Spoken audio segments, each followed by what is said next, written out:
پیغام درته لرمه چې هر څه کوې بس دغه ټول افغانستان دې ستاسې دغه ټول قدرت دې ستاسې خو د نجونو مکتبونه خلاص کړي.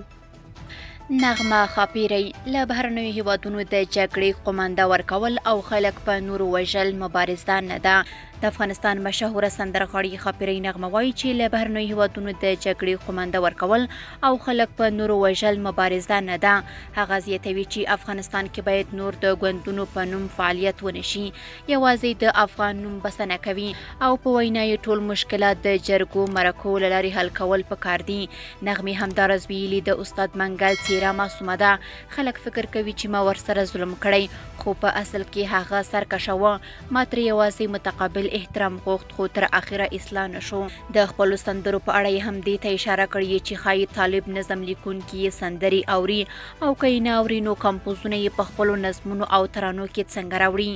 خاپیری نغمې ته د تلویزیون په سټیډیو کې نصب شوی سکرین باندې یو نیمه پټ عکس څرګندیږي او بیا د خپرونې همکار له هغې غواړي چې ورته د یاد عکس نوم واخلي. خاپیری نغمه د لږ ځنډ وروسته د یاد کس نوم اخلي او هغه بل څوک نه بلکې د اسلامي امارت لوړپوړی چارواکی ښاغلی ملا برادر وي. د عکس له بربنډېدو وروسته خاپیری نغمه خپله لمن د ملا برادر عکس ته نیسي او سوال کوي چې د نجونو مکتبونه ژر تر ژره خلاص کړي. که څه هم د افغانستان اسلامي امارت د نجونو مکتبونو دایمي بندیز نه دی اعلان کړی، خو په نصاب کې د بدلون له امله یې د امر ثاني پورې د نجونو پر مخ ښوونځي او پوهنتونونه تړلي دي.